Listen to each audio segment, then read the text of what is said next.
Okay guys, I'm going to show you how to run a double X factor, which is experiment and execute.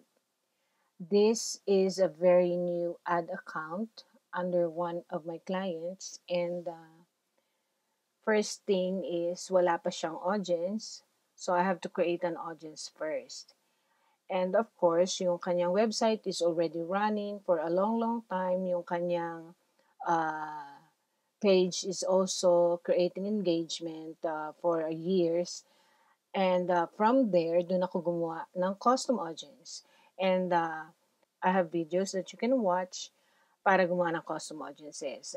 So, gumawa ako ng audiences ng mga those people who visited the website for the duration of 90 days, and also custom audiences for the people who engage in her page within 90 days. And also, I created an audience from the people who visited a particular page on her website. Paano ka gagawa ng custom audience para sa mga leads? If you are already running an ad before, alam mo to. But if not, well, you can only do this kung meron kang website and or let's say landing page. From the landing page, you have an opt-in page, and after that, meron ka rin thank you page, okay? So, yung thank you page, makikita lang yan ng isang website visitor kung nakapag-input na sila ng details nila doon sa opt-in page. So, surely and certainly na nakuha mo na yung kanilang information bago nila makita yung thank you page. So, you are going to create a custom audience for the people who have seen the thank you page. So, you can call that page leads or subscribers list or whatever you want to call it. Alright. So, after nun, igagawa mo naman siya ng lookalike audience. So, the people who engage on her page, 3% lookalike audience. And the people who visited the website, view content or page view, gagawan mo rin siya ng lookalike audience for 3%. And yung mga taong bumisita ng TYP or thank you page, gagawan mo din siya ng 3% na lookalike audience. Now, why 3%? Usually, ang tinuturo ng mga coaches, and I was also doing that. I was also teaching people to create 1% lookalike audience because those 1% is salang-sala or they are already considered premium. But then, as time goes by, this 1% is no longer not creating a good traction. Siguro because it's too premium, sobrang konti, and it's not really giving a lot of data to the pixel. So I have seen, I also applied it to my testings, the 3% lookalike audiences, and I think it's working well for me. So I'm suggesting you do the same. But if you don't like to do that, that's alright too. Okay. So, itong traffic, ginawa ko siya because I want to send data first to the pixel. Gusto ko munang i-season up yung pixel. So, I created traffic video. This is the very first na ginawa ko para sa ad account na to. Wala pa akong conversion na ginagawa nun. So, nung gawin ko tong traffic, after nakagather na ako ng more than 1,000 impression, in-stop ko na siya, and then gumawa na ako ng conversion. But the traffic, this is what I did. I have 3 ad sets with different audiences. All of them are lookalike audiences, and as what I've just said, 3% of all of those. So, yung mga website visitors for 90 days, 3% nun. Yung ebook subscribers, and that is the TYP page. Yung nagbisita lang dun sa TYP page, no? Note that hindi nila yun makikita kung hindi sila nagbigay ng kanilang information sa opt-in page.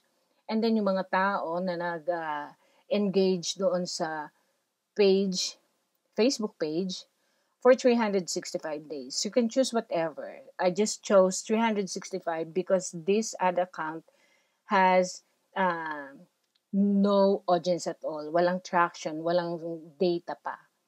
Okay.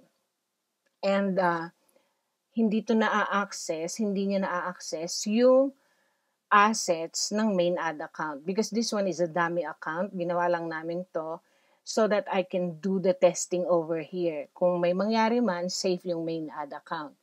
So, there were 3 ad sets, and under these ad sets, I have 2 ads on each.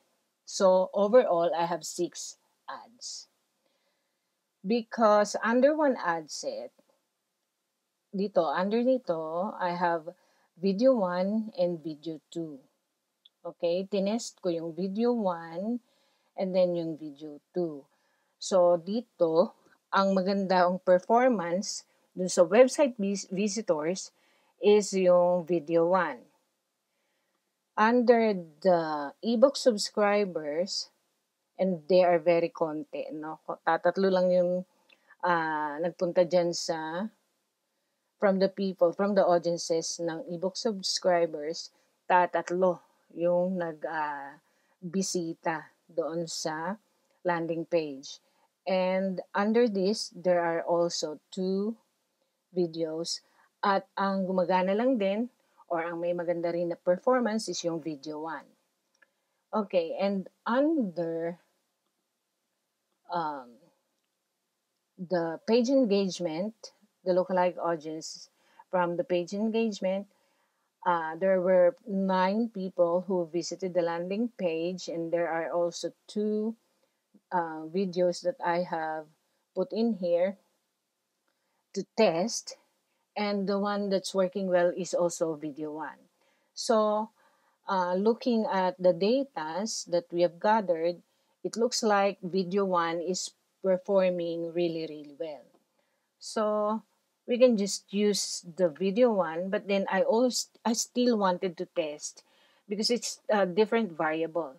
Traffic ito. We don't know if it's going to be the same sa conversions.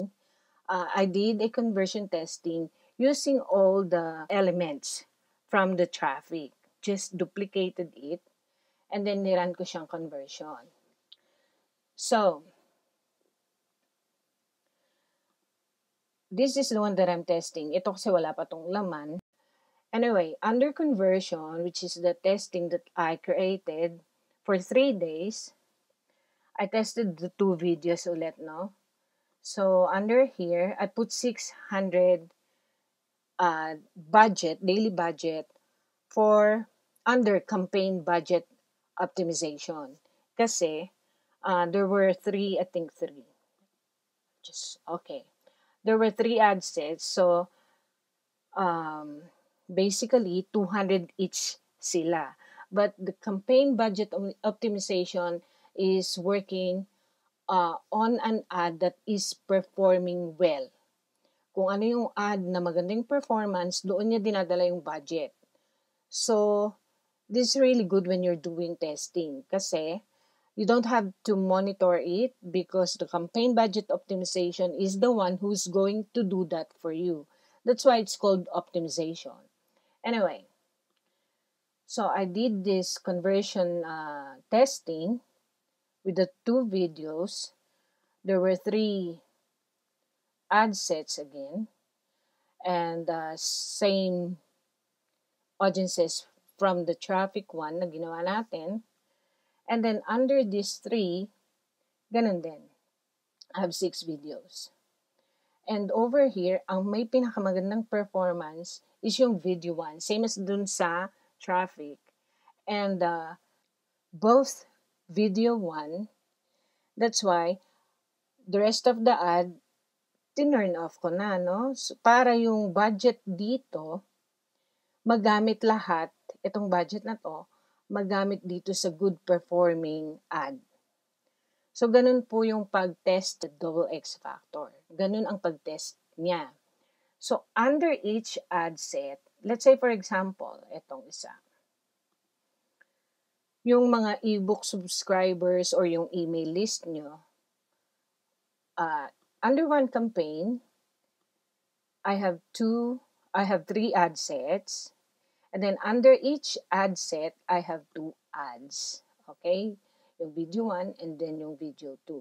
Dahil maganda nga ang performance ng video 1, siya na lang yung hinayaan kong mag-continue to run. So, I turned off the video 2. So, that's how I find out which creative is working really, really well. Now, if you want to try to test a different variable, you can still do this, and then under ad level, you can test headlines, you can test images, you can test ad copies, you can test your landing pages. You can do it right here sa ad level. So that is how you perform your double X factor. This is how we experiment. And mas maganda kung mas marami kayong creatives, at marami kayong nakareding headline, and also ad copy, because different audiences react to different ad copy, different headline, and different creatives. So, well, it depends upon your budget. Naintindihan ko po. But if you have the budget and you really want to optimize and you really, really want to make your online business work well, or your Facebook ads to perform well, then do testing. Before scaling your ads vertically and horizontally, mas maganda na test mo na. So you can, when you put your budget, when you pour in all of your budget, you already know that you are spending on a winning ad. So that's how you perform the double X factor. I hope you learned something today. See you next video.